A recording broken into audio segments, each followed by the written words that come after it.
क्या वाकई देश में अनडिक्लेयर्ड इमरजेंसी जैसे हालात बनते जा रहे हैं? क्या देश को रोजगार देने की जगह, महंगाई से राहत दिलवाने की जगह धर्म की तरफ झोंका जा रहा है? देश के विकास की जगह उसे हिंदू राष्ट्र बनाया जा रहा है और संविधान को रास्ते से हटाकर धर्म का पाठ पढ़ाया जा रहा है। जब देश में इतने मुद्दे हैं, लोग भूखे मर रहे हैं, नौकरियां नहीं है, रोजगार नहीं है, तो क्यों देश को धर्म का पाठ पढ़ाया जा रहा है? क्या सड़कों पर झंडे लेकर घूमने से, नारेबाजी करने से लोगों की थालियों में खाना आ सकता है? बीजेपी के जितने भी नेता हैं, सबके बच्चे विदेशों में पढ़ रहे हैं, अच्छी नौकरियां कर रहे हैं, अच्छे पदों पर हैं, धर्म से दूर अच्छी जिंदगियां जी रही हैं, लेकिन भारत में लोगों को ठीक से जीने तक नहीं दिया जा रहा। और इस स्थिति का इस बात से अंदाजा लगाया जा सकता है कि कैसे 80 करोड़ लोगों को मुफ्त का राशन लेना पड़ रहा है।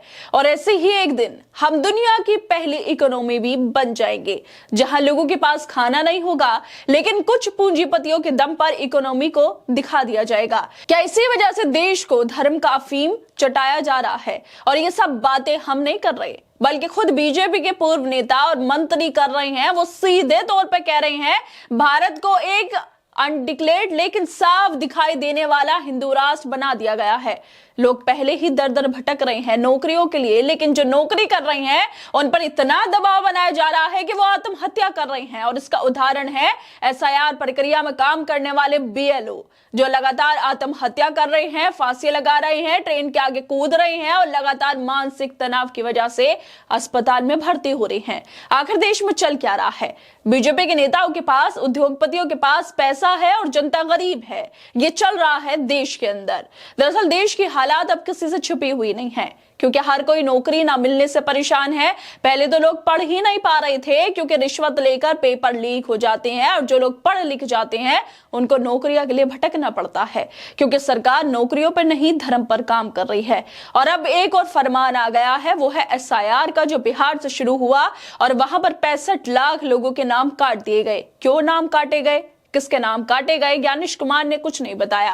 बिहार के बाद 12 और केंद्र शासित प्रदेश और राज्यों में अब लागू ये हो चुका है, जिसके बाद लगातार बीएलओ की मौत की खबरें आ रही हैं। और इन खबरों के साथ ही अब भाजपा के पूर्व नेता और मंत्री यशवंत सिन्हा का भी एक ट्वीट सामने आ गया, जिसमें वो सीधे तौर पर नरेंद्र मोदी पर निशाना साध रहे हैं। कह रहे हैं नरेंद्र मोदी संविधान हटा रहे हैं।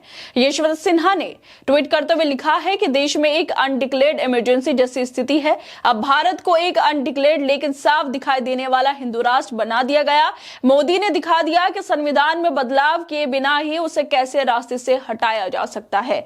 क्या वाकई जिस हिंदू राष्ट्र की बात की जाती थी वो बनने लगा है और संविधान को हटाया जा रहा है, क्योंकि लगातार लोगों के अधिकारों पर सेंध लग रही है। राहुल गांधी वोट चोरी की बात करते रहते हैं, सबूत देते हैं कि कैसे असली मतदाताओं को हटाकर फर्जी वोट डलवाए गए, लेकिन चुनाव आयोग कुछ नहीं कर पाता वोट चोरी को लेकर। लेकिन एसआईआर की प्रक्रिया जरूर थोपी जा रही है लोगों के ऊपर, और सिर्फ थोपी नहीं जा रही, बीएलओ को प्रताड़ित किया जा रहा है। क्या कहेंगे आप इसको कि क्या वाकई ये सब देश को हिंदू राष्ट्र की तरफ ले जा रहे हैं, जैसे कि यशवंत सिन्हा आरोप लगा रहे हैं?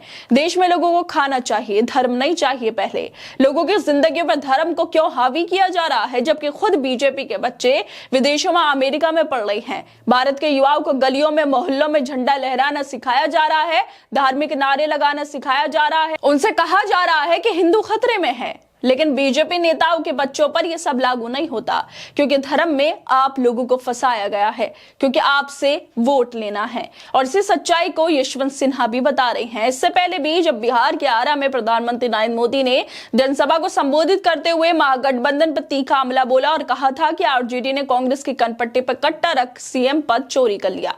कैसे बयान एक प्रधानमंत्री को शोभा देते हैं। लेकिन इस बयान के बाद खुद बीजेपी के पूर्व मंत्री और नेता यशवंत सिन्हा कह रहे थे, his election speeches in Bihar once again prove that we have an uneducated सड़क छाप पीएम।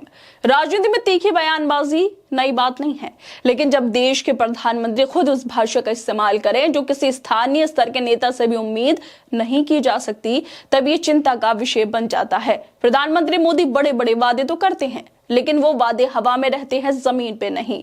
कह रहे थे हवाई चप्पल पहनने वाला हवाई जहाज में घूमेगा, लोगों को ट्रेन तक नसीब नहीं हो पाती। लेकिन हाँ, धर्म के नाम पर लोगों की मानसिकता जरूर बेकार कर दी गई है। इन लोगों ने विवादित बयान दे देकर, बीजेपी वाले जिस तरह से विवादित बयान देते हैं मुसलमानों पर और कहते रहते हैं जागो हिंदुओं जागो, लेकिन उन हिंदुओं से ये नहीं कहते कि हम आपको नौकरियां देंगे, रोजगार देंगे, अच्छी शिक्षा देंगे, स्वास्थ्य देंगे।